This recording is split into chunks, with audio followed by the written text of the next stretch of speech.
Welcome to Reddit Nightmares, where the internet's most disturbing true confessions come to life. Hit subscribe if you're brave enough for more real horror confessions that will follow you into your dreams. I still check my GPS coordinates obsessively, every hour on the hour.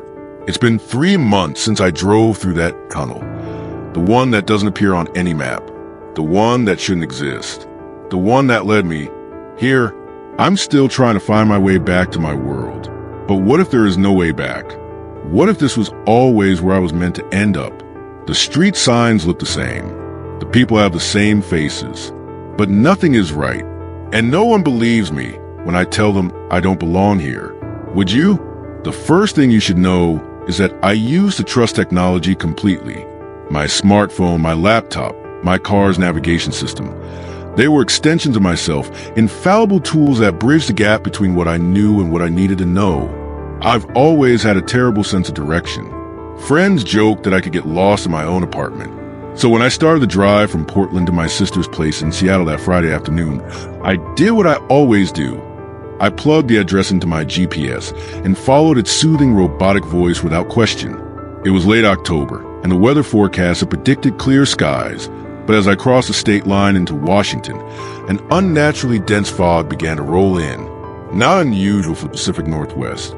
I thought, the further north I drove, the thicker it became, until my headlights were just creating a white glare that reflected back at me. I slowed to 40, then 30 miles per hour. The road ahead was invisible beyond 20 feet. My knuckles whitened on the steering wheel as I leaned forward, straining to see. Traffic had thinned to almost nothing. Occasionally, red taillights would materialize ahead, giving me something to follow, but they'd inevitably turn off or speed ahead until they vanished. The GPS chimed. In half a mile, take exit 72 onto State Route 7. I frowned. This didn't sound right. I'd made this drive dozens of times, and I didn't remember any Route 7 on the way to Seattle.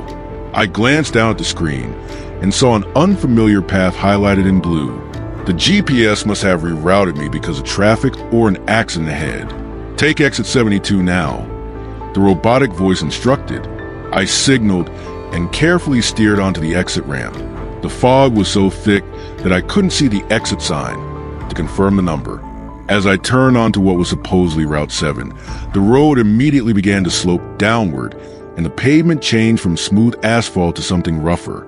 The fog pressed in from all sides. Continue on Route 7 for 12 miles, the GPS announced. Something felt wrong. The road was getting narrower, and there were no other cars. No lights along the shoulder. Just fog and darkness, and the rough road beneath my tires. I couldn't even see the lane markings anymore. I reached for my phone to check a different map app, but found no signal. Of course, I considered turning around, but there was nowhere to safely make a U-turn, and the fog was so disorienting that I was afraid of driving off the road if I tried to reverse.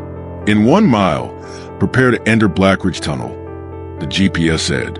Black Ridge Tunnel? I'd never heard of it.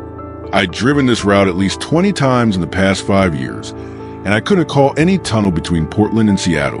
A small bolt of panic shot through me. I pressed the brake, slowing to 20 miles per hour. Maybe I should stop and wait for the fog to clear. But before I could decide, the mouth of the tunnel appeared ahead of me. A dark, gaping hole in the mountainside that seemed to swallow the road whole. There were no warning signs, no lights, no indication that this was a maintained public roadway. Just darkness. Enter Black Ridge Tunnel, the GPS instructed, its voice suddenly sounding different, lower, almost distorted. I hit the brakes hard, coming to a complete stop about 50 feet from the tunnel entrance. The engine idled as I stared into blackness ahead. My headlights barely penetrated the darkness. Logic told me to turn around, to forget about the tunnel, and find another route. But the fog behind me was just as impenetrable as the darkness ahead. And the GPS kept insisting this was the way. Proceed through Black Ridge Tunnel, it repeated, the voice now definitely deeper than before. I checked the screen.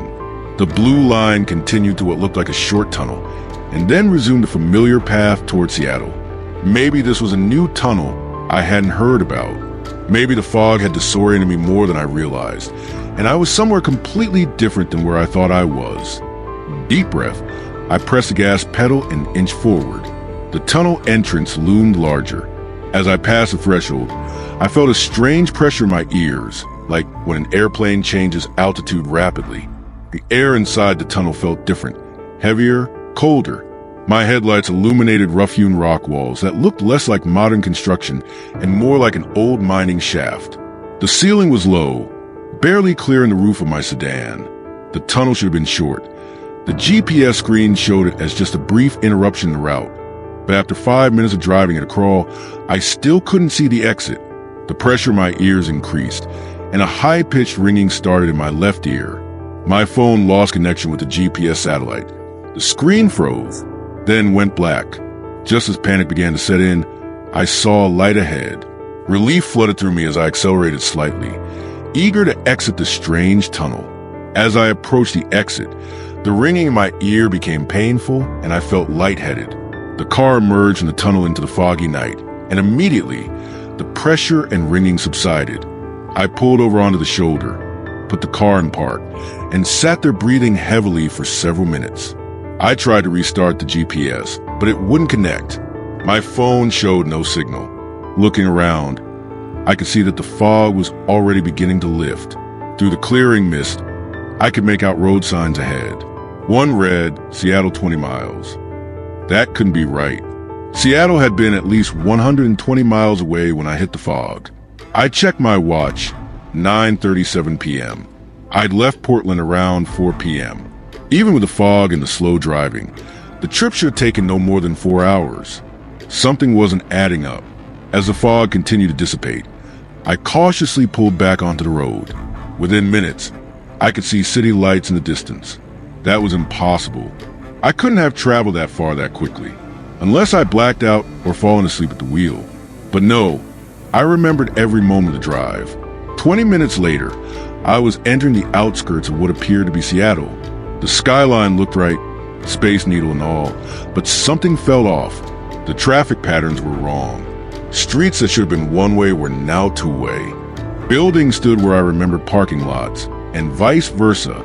I tried to follow the familiar route to my sister's apartment in Queen, but nothing looked right. I ended up driving in circles for nearly an hour before I found a gas station and asked for directions. The attendant gave me a strange look when I mentioned my sister's address. "That street doesn't exist, ma'am," he said.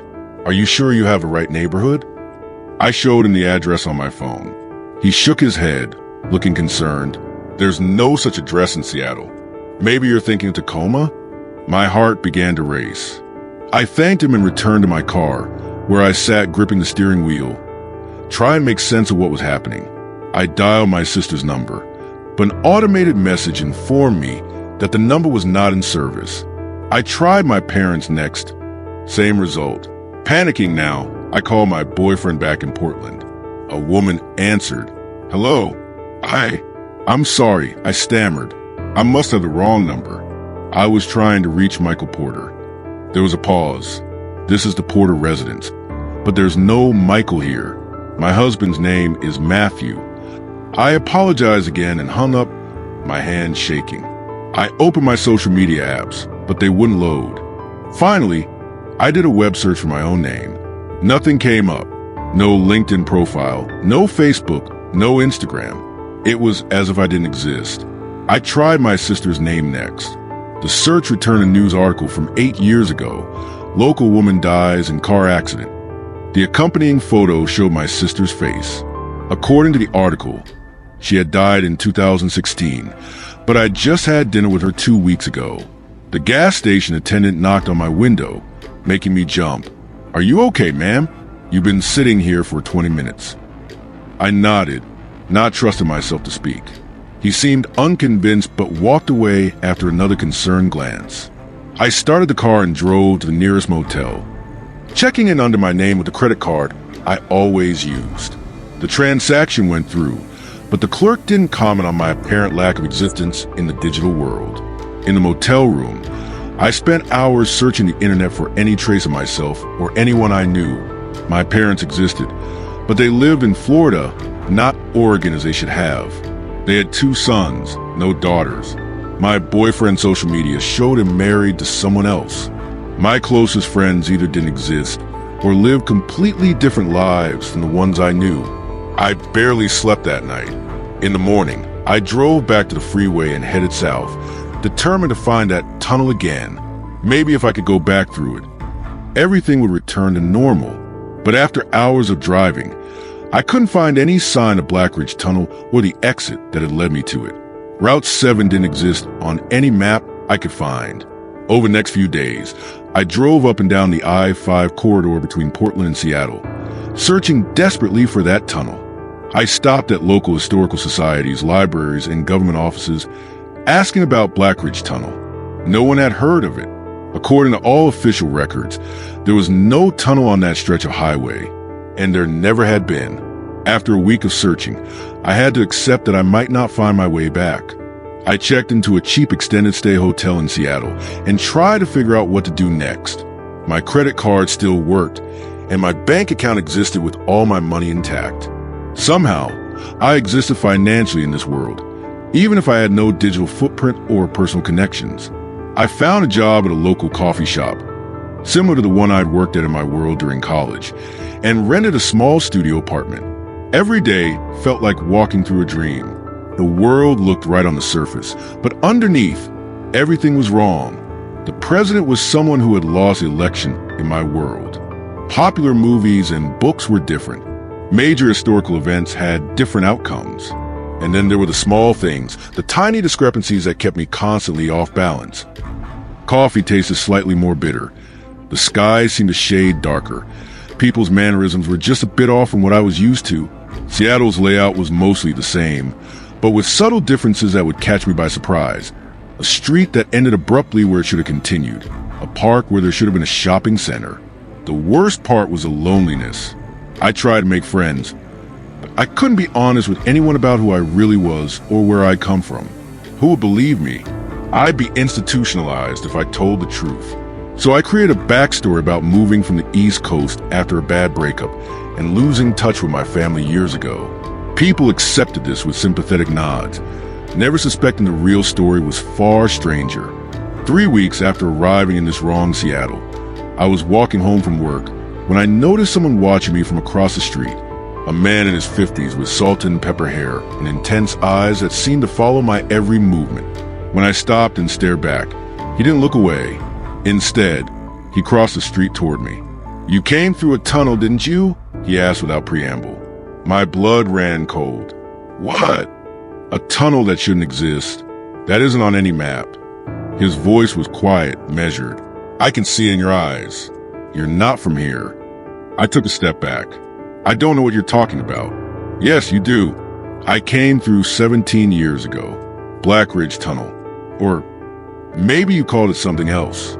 The name changes, but the tunnel is always the same." I felt lightheaded. "Who are you?" "David Mercer. In my world, I was a physicist specializing in quantum mechanics. Here, I'm just a high school science teacher." He glanced around nervously. "We shouldn't talk in the open. They might be watching." "Who might be watching?" "The others who came through. Some of them changed, adapted too well." He handed me a business card with just a phone number. "Call me if you want to know more, but be careful who you trust. Not everyone wants to go back." Before I could respond, he walked away, disappearing around a corner. I stood there clutching his card, wondering if I was losing my mind, or if I'd finally found someone who understood. I didn't call him that night, or the next. I told myself he was probably just a lunatic who had fixated on me for some reason. But after 3 sleepless nights, I finally dialed a number.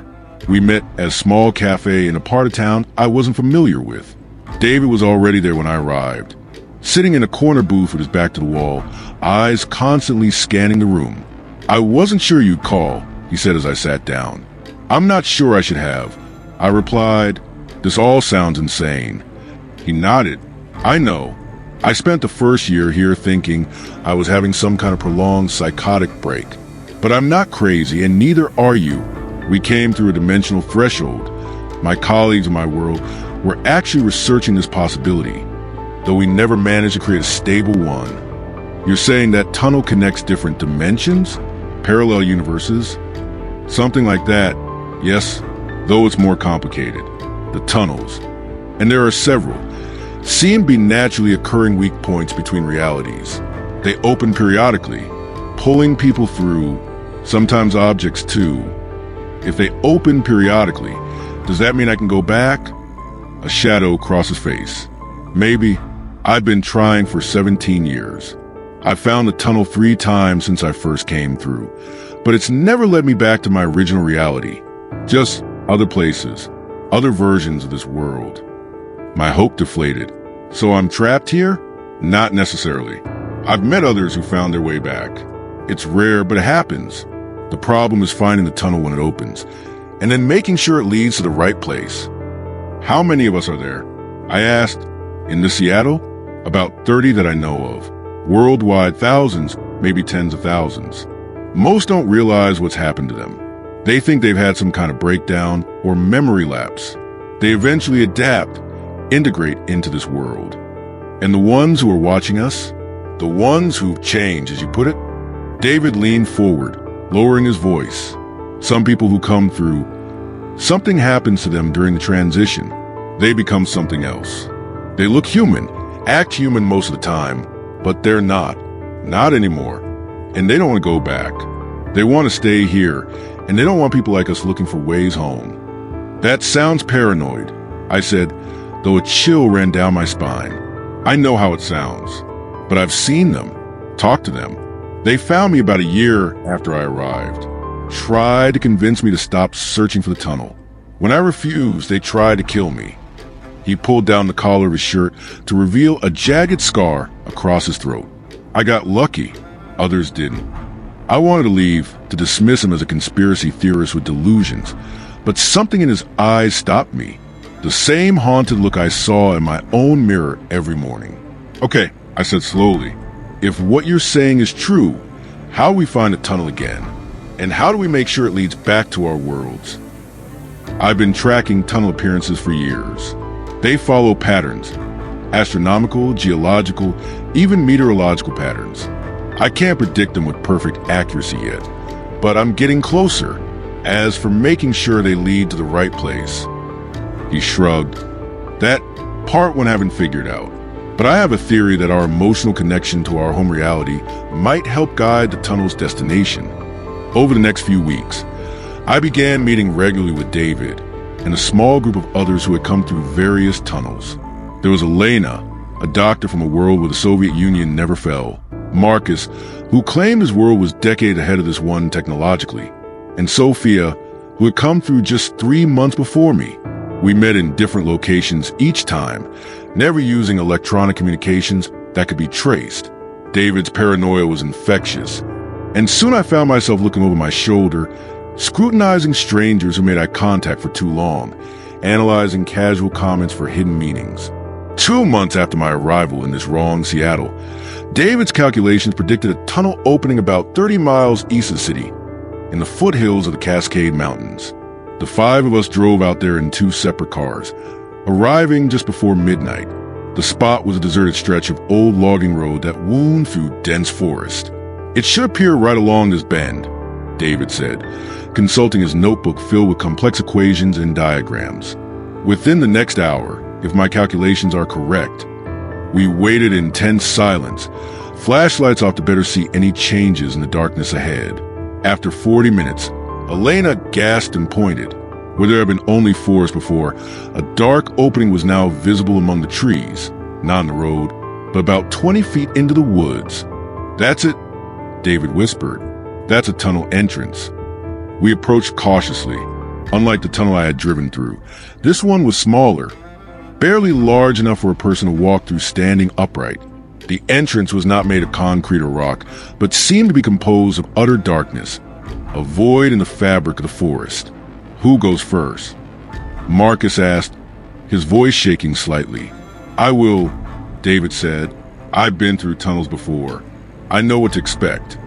He turned to face us. Remember, focus on home. Picture it clearly in your mind. That might help the tunnel connect to the right reality.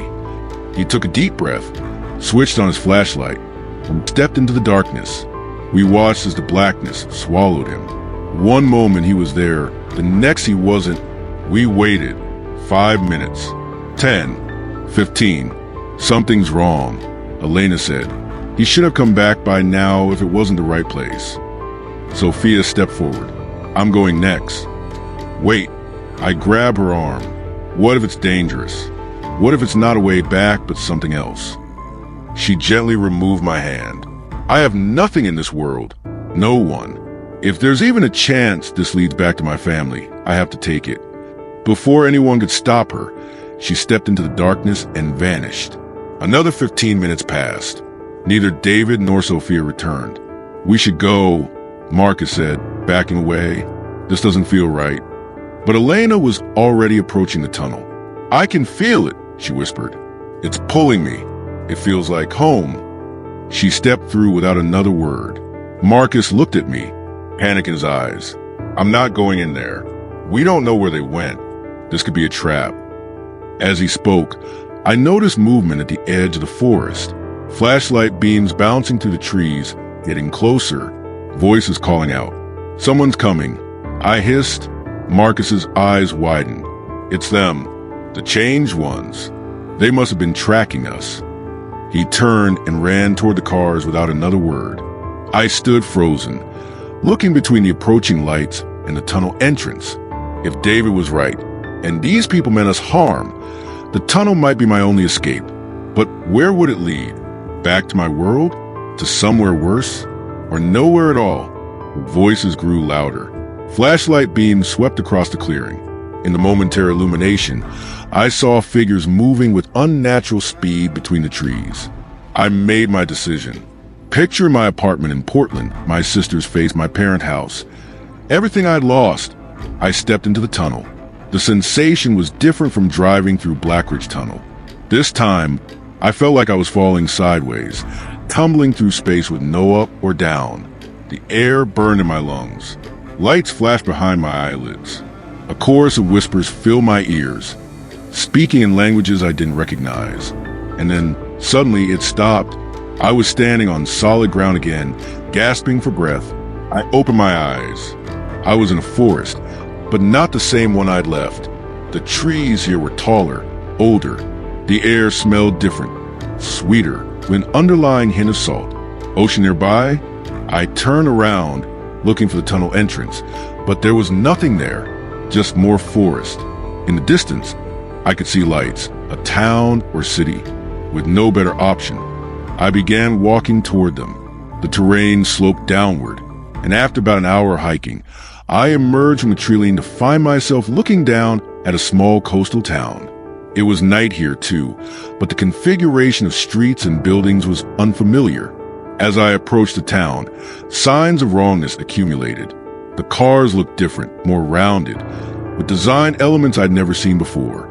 The few people out at this hour wore clothing styles that seemed slightly off, not futuristic, just different, alternative fashion trends that had never happened in my world. I found a convenience store that was still open and went inside. The products on the shelves were mostly familiar brands, but with different packaging. Clerk looked up from his phone as I entered, and I tried to appear normal despite my disheveled appearance from hiking through the forest. "Excuse me," I said, "could you tell me what town this is?" "Crescent Bay," he replied, looking at me strangely. I'd never heard of it, and we're in Washington State, right? Now, he looked really concerned. "Yeah, of course. You okay, miss? You look a bit lost." "I'm fine, just took a wrong turn hiking. Is there a motel nearby?" He directed me to a place called the Harbor View in a few blocks away. As I walked there, I passed a newspaper box. The paper was called the Crescent Bay Chronicle, another unfamiliar name, but it was a date that made me stop cold. October 25th, 2026. I had gone forward in time. That didn't make sense. The differences I was seeing weren't just technological advancements from 2 years in future. This was a different world altogether. The motel clerk didn't bat an eye when I checked it with cash, asking for just one night. The room was basic, but clean. I sat on the bed, trying to make sense of where I was. Not my original world. Clearly, but not the Seattle I'd been living in for the past 2 months either. a third reality. I turned on the TV, hoping to learn more about this world. The news was covering what they called the president's address to the nation regarding the Brazilian crisis. The president was someone I'd never heard of, from a party that didn't exist in my world. I changed channels until I found a documentary about recent history. Over the next hour, I learned that in this world, a pandemic different from COVID had wiped out nearly 30% of the global population in 2022. The geopolitical map had been redrawn. Technologies had developed along different lines. Renewable energy was far more advanced, but digital communications seemed less ubiquitous. I must have fallen asleep at some point because I woke to sunlight streaming through the thin curtains. For a moment, I didn't remember where I was. Then it all came flooding back. The tunnel, the forest, this strange town in a third wrong world. After showering and changing back into my dirty clothes, I left the motel and found a cafe where I could get breakfast and figure out my next steps. The waitress was friendly, chatting as she poured coffee. "Just passing through?" she asked. "Something like that." I replied, "I'm actually a bit turnaround. Is there a route from here to Seattle?" "Sure. Highway 109 North connects to I-5. About 3 hours drive. You need a map?" I nodded, and she brought over a paper tourist map of the Olympic Peninsula. I studied it while eating. Crescent Bay appeared to be on the Pacific coast of Washington, in what would have been Olympic National Park in my world. Many of the major cities were in the same places, but there were differences, towns that didn't exist in my world, missing towns that should have been there. With no car and limited cash, I decided my best option was to take a bus to Seattle.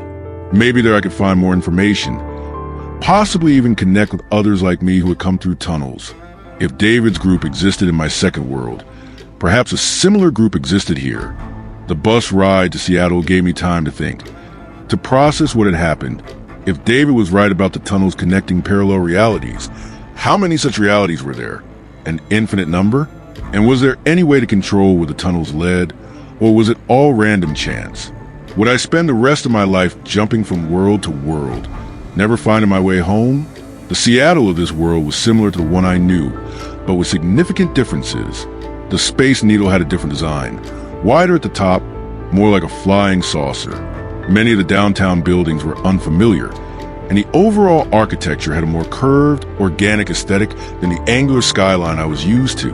I spent days wandering the city, visiting libraries to learn more about this world's history, looking for any mention of mysterious tunnels or people who had disappeared and reappeared claiming to be from another reality.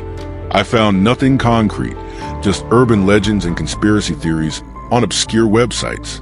After a week in this third world, my money was running low.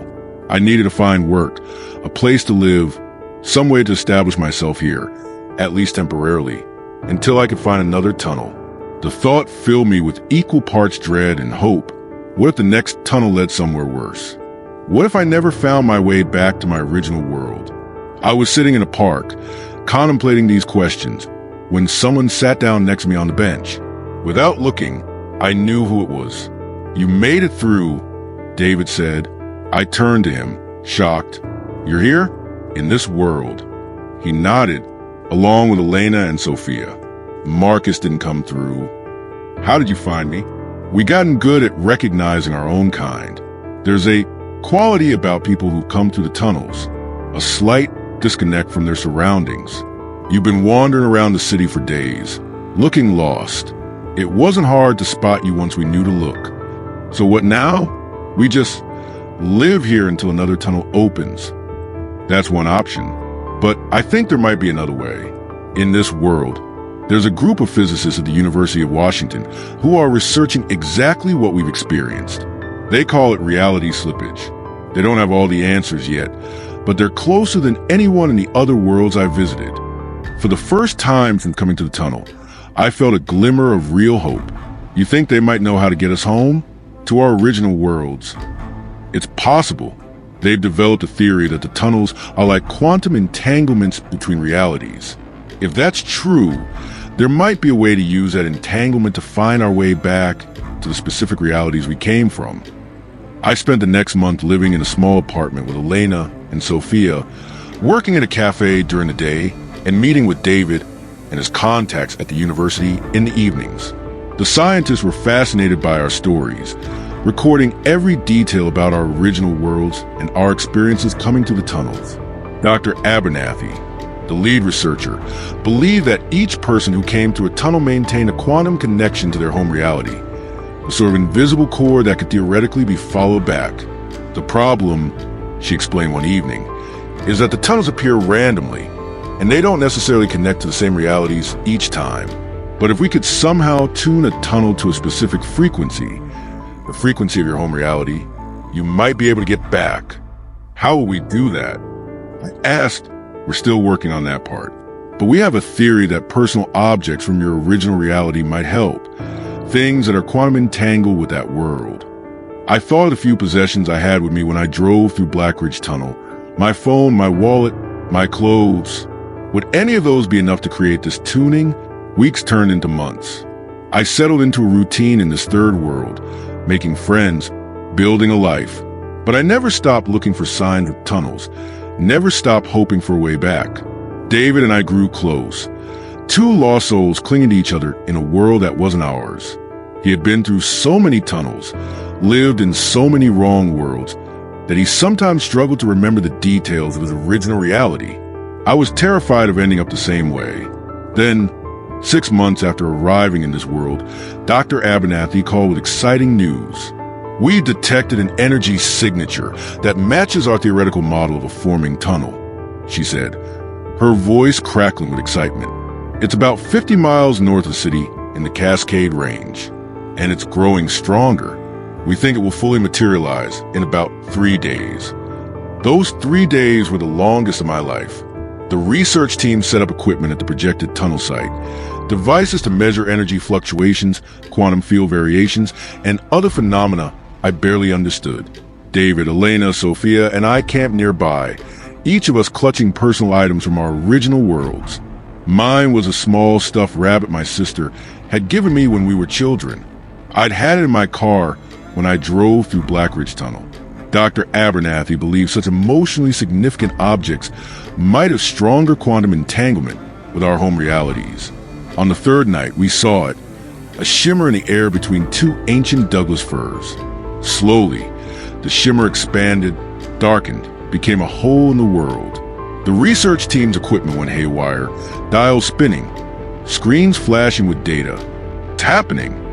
Dr. Abernathy shouted over the sudden wind that had kicked up. The tunnel is forming. The hole widened until it was about 8 feet in diameter, large enough to walk through comfortably. Unlike the previous tunnels I'd seen, this one wasn't completely dark. Through it, I could see what looked like a road, illuminated by streetlights. We need to attempt to tune it, Dr. Abernathy said, adjusting controls on a device that emitted a low humming sound. Each of you, concentrate on your home. Picture it as clearly as you can, and hold your personal objects tightly. I clutched my stuffed rabbit to my chest, closed my eyes, and thought of my apartment in Portland, my sister's laugh, the specific way sunlight filtered to the trees in the park near my parents' house. I thought of all the people I loved, the life I had lost. The humming grew louder. The wind intensified. I opened my eyes to see the view through the tunnel shifting, changing. One moment showing a road, the next a forest, then an urban street, then something that looked like the inside of a building. It's working, Dr. Abernathy shouted. The tunnel is cycling through connected realities. How do we know which one is ours? Elena called back. You'll know, David said quietly beside me. You'll feel it. The images continued to flicker and change. And then suddenly, I saw something familiar, a stretch of Interstate 5 that I recognized, with a specific billboard that had always amused me on my drives to Seattle. My heart leaped. That's it. I cried. That's my world. But even as I spoke, the image changed again, showing somewhere else entirely. We need to stabilize it, Dr. Abernathy said, frantically adjusting her equipment. The connection is too unstable. It keeps shifting between realities. Minutes passed as she worked, the tunnel continuing to cycle through different scenes. Occasionally, I would glimpse something that looked familiar, but it would vanish before I could be sure. And then, The entire tunnel began to shrink. "No!" Dr. Abernathy shouted. "It's collapsing. The quantum field is destabilizing." "We have to go now," David said urgently. "If we wait, we might be trapped here for months until another tunnel forms." "But we don't know where it leads," Sophia protested. "We don't have a choice," he replied. Then he turned to me. "Are you coming?" I looked at the rapidly shrinking tunnel, now only about 5 feet in diameter and getting smaller by the second. Beyond it, I could see yet another unfamiliar landscape. I can't," I said. "What if we never find another tunnel that leads to my world? What if we just keep jumping from reality to reality forever?" David's eyes were sad, but understanding. "That's the risk. But staying here, this isn't your world either." He was right. For all its similarities, this wasn't my home. My real family wasn't here. My real life wasn't here. And if I stayed, I would always be an outsider, a visitor who could never truly belong. "Okay," I said, "I'm coming." Elena went first, then Sophia. The tunnel had shrunk to about 4 feet now. We would have to crawl through. David gestured for me to go next. I got down on my hands and knees, clutching my stuffed rabbit in one hand, and crawled toward the shrinking darkness. The moment I entered the tunnel, that now familiar sensation returned. The sideways falling, the burning air, the whispers. But this time, there was something else. Pain. Excruciating pain that felt like my body was being torn apart at a molecular level. I screamed, but no sound came out. I tried to turn back, but there was no back anymore, only forward through the agony. The journey seemed to last both an instant and an eternity. When I finally tumbled out the other side, gasping and retching, I found myself on a rain-soaked highway. Headlights approached in the distance. I crawled to the shoulder just as a truck roared past, horn blaring. Once I could breathe again, I looked around. Night, rain, a two-lane highway cutting through dense forest. No sign of Elena or Sophia. No sign of David. Had they emerged somewhere else? Or someone else? I called their names into the darkness. Only the patter of rain on leaves answered. My clothes were soaked within minutes. I started walking, following the highway signs toward what I hoped was civilization. After about a mile, I came upon a gas station. The fluorescent lights humming above the pumps were the most beautiful sight I'd ever seen. Inside, a sleepy attendant looked up from his magazine. "Rough night?" he asked, eyeing my drenched appearance. "You could say that," I replied, my voice hoarse. "My car broke down a ways back. Could you tell me where exactly I am?" "Highway 18, about 15 miles east of Auburn." Auburn, a real place I recognized. "Auburn, Washington?" He gave me an odd look. "Yeah, where do you think you were?" My heart raced. "What's today's date?" Now he was definitely concerned. "October 26. "What year?" His hand moved slightly toward the phone. 2023. I nearly collapsed with relief. This was my year. My original year. "I'm fine," I assured him, seeing his worried expression. "Just disoriented from walking in the rain. Could I use your phone to call someone?" He pushed the landline across the counter. With trembling fingers, I dialed my sister's number, the one that hadn't worked in the other worlds. After 3 rings, her familiar voice answered. "Hello." Tears sprang to my eyes. "Megan? It's me." "Where are you?" she demanded immediately. "Everyone's been looking for you for a week. The police found your car abandoned on some back road, but no sign of you. We thought." Her voice broke. "A week? I've been gone only a week in this world, despite months passing for me." "It's a long story," I said. "Can you come get me?" 2 hours later, I was sitting in my sister's apartment in Seattle, wrapped in a blanket, a mug of hot tea warm in my hands. I told her a sanitized version of what happened, that I'd gotten lost, that my phone had died, that I'd been trying to find my way back. She didn't fully believe me. I could see it in her eyes, but she was so relieved to have me back that she didn't press for more details.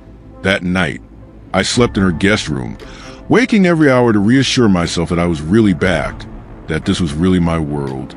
Each time, I checked my phone, scrolled to my social media feeds, confirming that all the people I knew existed here. That history was as I remembered it. In the morning, I called my parents, my boyfriend, my closest friends.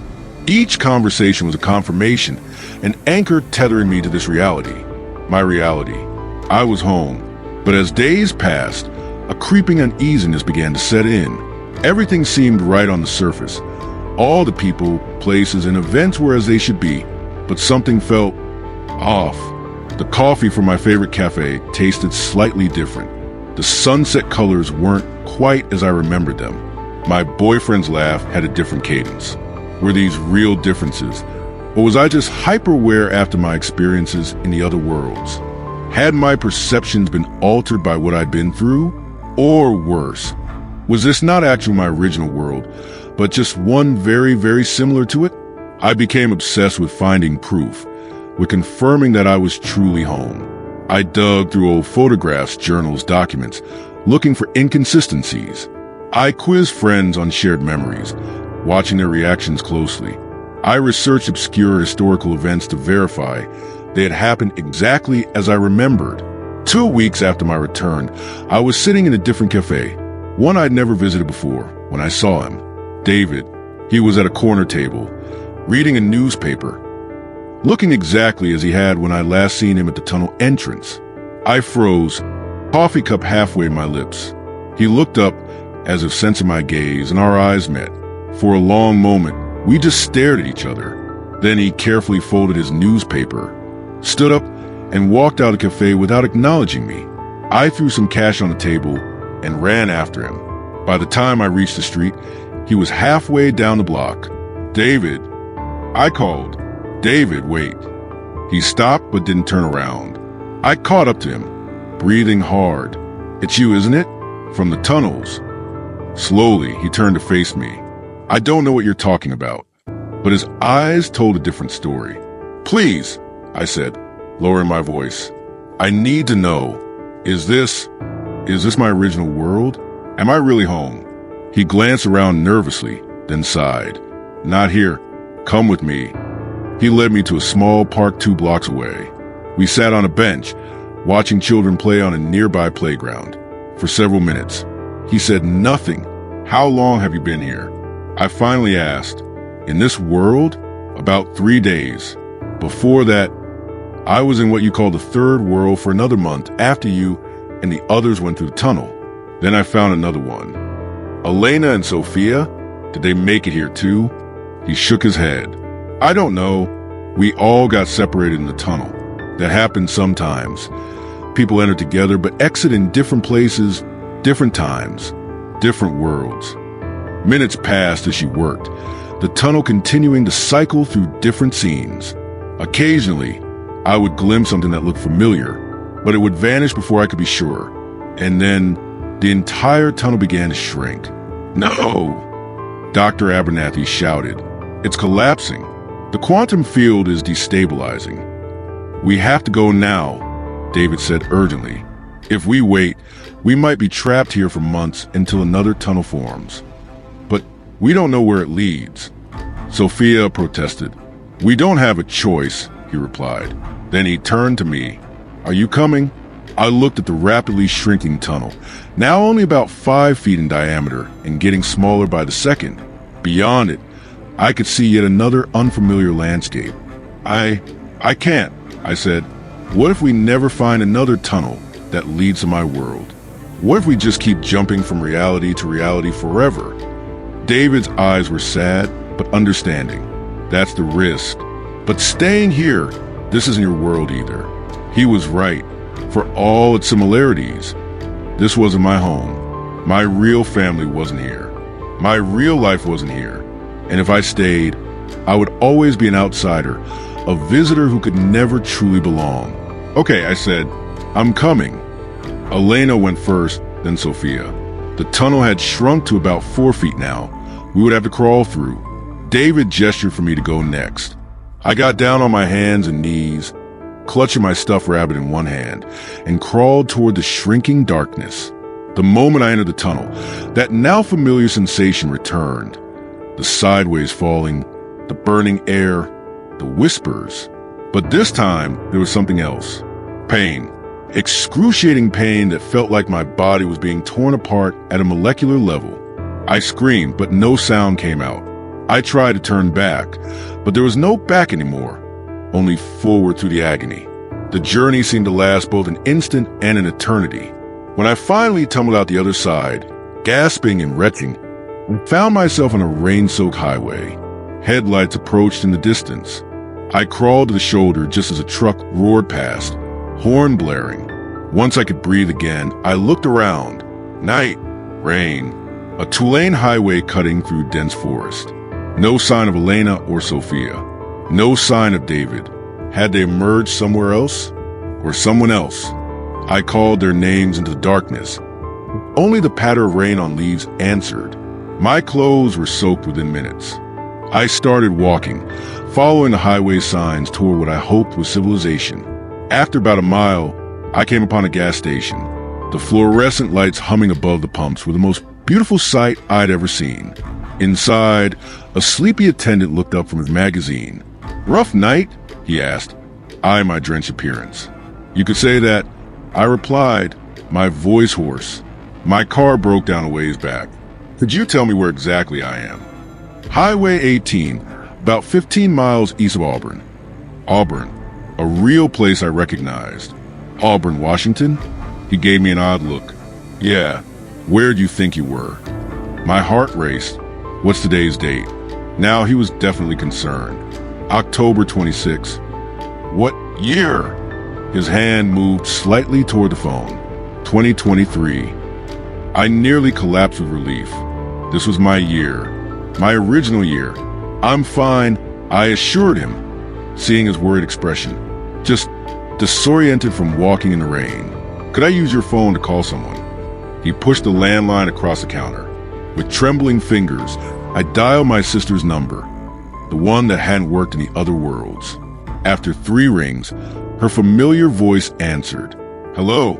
Tears sprang to my eyes. "Megan? It's me." "Where are you?" she demanded immediately. "Everyone's been looking for you for a week. The police found your car abandoned on some back road, but no sign of you. We thought." Her voice broke. "A week? I've been gone only a week in this world, despite months passing for me." "It's a long story," I said. "Can you come get me?"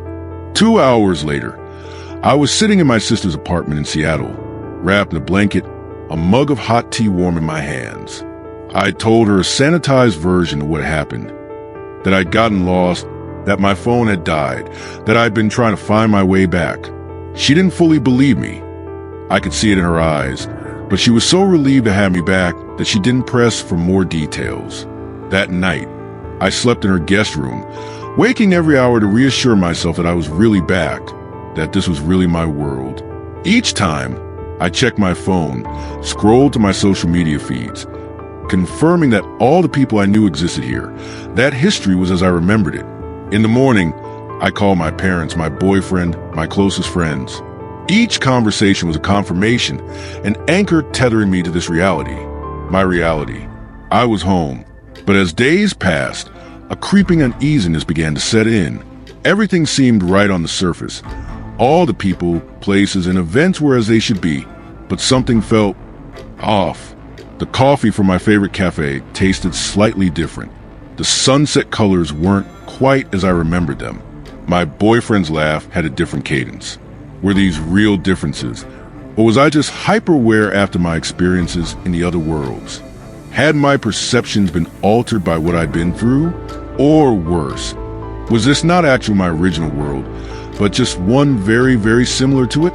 I became obsessed with finding proof, with confirming that I was truly home. I dug through old photographs, journals, documents, looking for inconsistencies. I quizzed friends on shared memories, watching their reactions closely. I researched obscure historical events to verify they had happened exactly as I remembered. 2 weeks after my return, I was sitting in a different cafe, one I'd never visited before, when I saw him. David. He was at a corner table, reading a newspaper, looking exactly as he had when I last seen him at the tunnel entrance. I froze, coffee cup halfway to my lips. He looked up, as if sensing my gaze, and our eyes met. For a long moment, we just stared at each other. Then he carefully folded his newspaper, stood up, and walked out of the cafe without acknowledging me. I threw some cash on the table and ran after him. By the time I reached the street, he was halfway down the block. "David," I called. "David, wait." He stopped but didn't turn around. I caught up to him, breathing hard. "It's you, isn't it? From the tunnels." Slowly, he turned to face me. "I don't know what you're talking about." But his eyes told a different story. "Please," I said, lowering my voice. "I need to know. Is this my original world? Am I really home?" He glanced around nervously, then sighed. "Not here. Come with me." He led me to a small park 2 blocks away. We sat on a bench, watching children play on a nearby playground. For several minutes, he said nothing. "How long have you been here?" I finally asked. "In this world, about 3 days. Before that, I was in what you call the third world for another month after you and the others went through the tunnel. Then I found another one." "Elena and Sophia? Did they make it here too?" He shook his head. "I don't know. We all got separated in the tunnel. That happens sometimes. People enter together but exit in different places, different times, different worlds." I sat there, engine idling, caught between fear and hope. "I have a life here," I said weakly. "Family, friends, a job. It might not be my original world, but it's close enough. Is it? Or do you still wake up every morning feeling like something's not quite right? Do you still check your GPS coordinates hourly, looking for glitches? Do you still test people on memories only you should know?" His words hit too close to home. Despite everything, despite all my efforts to adapt, I'd never been able to fully accept this world as mine. "Come with me," David said, opening my passenger door and getting in. "One more tunnel. If it's not right, we can keep searching. Together." I should have said no. Should have dropped him off at the nearest town and driven home to my almost right life. Instead, I put the car in drive and followed his directions down an increasingly narrow road that seemed to fade into the fog ahead. "There," he said after a few minutes, pointing to what looked like a service road branching off to the right. "The tunnel will form there." I turned onto the road, which quickly became little more than a dirt track through dense forest. After about half a mile, David told me to stop. "We walk from here," he said. We left the car and hiked deeper into the woods. The fog swirled around our ankles, unnaturally thick and cold. After about 10 minutes of walking, we came to a small clearing. In the center was what looked like an old mine entrance, a dark hole in the side of a small hill that hadn't been there minutes before. "It's forming," David whispered. "Can you feel it?" I could.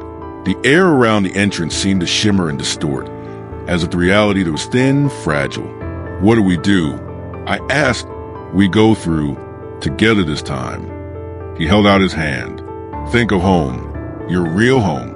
Picture as clearly as you can."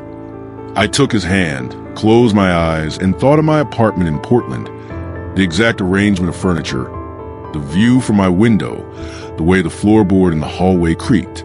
I thought of my sister's laugh, my mother's perfume, the precise shade of my father's eyes. "Ready?" David asked. I nodded, unable to speak. Hand in hand, we walked toward the tunnel entrance. The cold intensified as we approached. The whispers started, barely audible at first, then growing louder. At the threshold, I hesitated. "David, wait. What if we get separated again?" He squeezed my hand. "We won't. I won't let go." We stepped into the darkness together. The now familiar sensations engulfed me, the sideways falling, the burning air. This time, I also felt David's hand in mine, an anchor in the chaos. The whispers grew deafening, forming words I could almost understand. The pain came, worse than before, as if every atom in my body was being pulled apart and reassembled. I screamed into the void. David's hand tightened around mine almost to the point of breaking. And then, light, blinding sunlight, the smell of pine trees, solid ground beneath my feet. We had emerged on a forest path, sunlight filtering through the canopy above. Birds sang. A gentle breeze rustled the leaves. Where are we? I gasped, still clutching David's hand. He looked around, trying to get his bearings. I don't know yet. Let's find a road, a town, something that can tell us. We walked for about an hour before coming to a highway. A green sign indicated we were 5 miles from a town called Millfield. Millfield. I repeated. That sounds familiar, but I can't place it. We followed the highway toward town. As we walked, details began to emerge that made my heart beat faster. The specific pattern of cracks in the asphalt, a distinctive dead tree standing alone in a field, the exact curve of a hillside in the distance. I know this road, I whispered. I drove it dozens of times visiting my grandmother when I was young. David said nothing, just watched my face. We reached the outskirts of Millfield by late afternoon. It was a small town, the kind with a single main street lined with local businesses. As we walked down that street, my sense of familiarity grew into certainty. The hardware store with a rusty weather vane on top, the diner with its neon EATS sign, the small park with a gazebo where my grandmother used to take me for ice cream. This is my world, I said, my voice shaking. I know it. I can feel it. David smiled, but there was something guarded in his expression. Are you sure? Or does it just feel right because you wanted to? I was about to respond when I noticed a newspaper box outside the diner. I ran to it, fed in some coins, and pulled out a copy of the Millfield Gazette. The date, October 25th, 2023. About 6 months after I disappeared through the first tunnel. The date is right, I said. And this town, I haven't been here since my grandmother died 10 years ago, but it's exactly as I remember it. We went into the diner and ordered coffee. I used the restroom to clean up, then borrowed the waitress's phone to call my sister. Her phone rang 4 times before going to voicemail. The recorded greeting was her voice, but something about the wording was off. Not quite how I remembered her voicemail message. A small detail, but it sent a tremor of doubt through me. I tried my parents next. My mother answered on the second ring. Hello, Mom. I said, my throat tight. It's me? A pause. Who is this? It's me, Mom. It's Anna. I waited for a cry of relief, for the questions about where I'd been. Tears of joy. Instead, she said, I'm sorry, you must have the wrong number. I don't have a daughter named Anna. The world tilted around me. Mom, it's me, Anna Elizabeth Reeves, your daughter, born April 12, 1992, at St. Vincent's Hospital. Please, Mom, don't. I'm sorry, she repeated, her voice firmer now. My name is Margaret Reeves, and I have 2 sons, not a daughter. You have the wrong number. She hung up. I stood there, phone still pressed to my ear, as the reality of my situation crashed down on me. This wasn't my world either. It was so close. The town was right. The general geography was right. But I didn't exist here, in this world. My parents had sons instead of a daughter. David was watching me from our booth. His expression, a mixture of sympathy and resignation. I returned to the table and sat down heavily. Not your world, he asked softly. I shook my head, unable to speak through the lump in my throat. I'm sorry, he said, reaching across to take my hand. But you know what this means, don't you? I looked up at him. What? It means your world is out there. This one is so close. Same town, same parents, same year. The tunnels aren't random. They connect related realities. We're getting closer. I wanted to believe him, wanted to hold on to the hope that the next tunnel might finally take me home. But the weight of disappointment was crushing. How many tunnels have you been through, David? How many worlds? And have you ever found your way back to your original reality? He looked away. No, but that doesn't mean it's impossible. Doesn't it though? What if there are infinite realities? What if we spend our entire lives jumping from one to the next, always hoping the next one will be home? Then at least we'll have had adventures few humans ever experienced, he said, trying to smile. And we won't be alone. We'll have each other. I looked at him, really looked at him.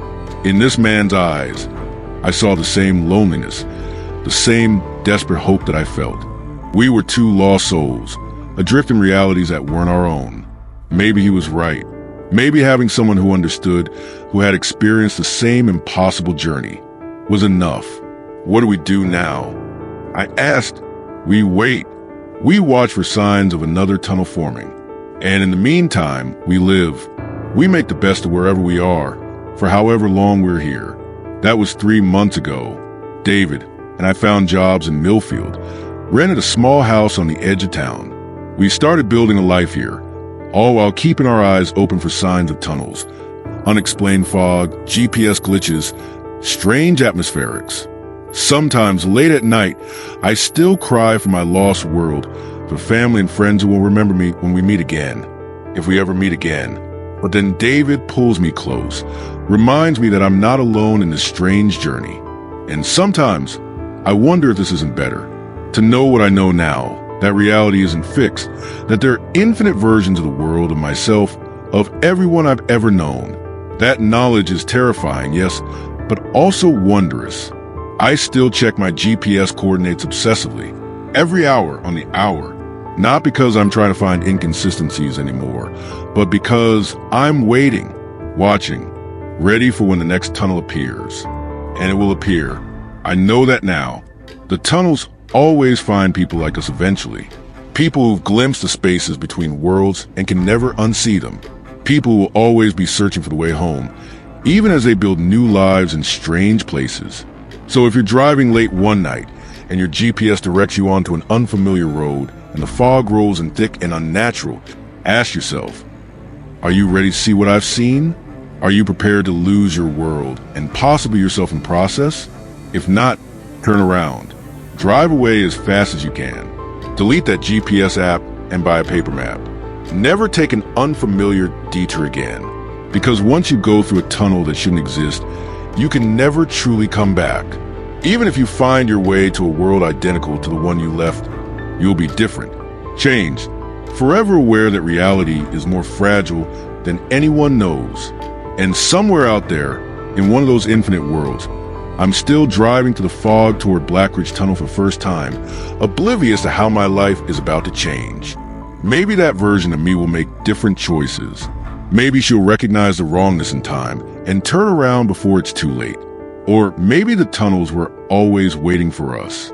Maybe some of us are meant to fall through cracks between worlds, to witness the vastness of reality that most people never suspect exists. I checked my GPS again. The coordinates haven't changed in hours, but there's a weather alert on my phone. Dense fog expected tonight.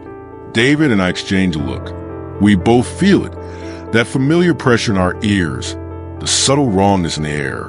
Another tunnel is forming, another chance to find home, or another journey into the unknown.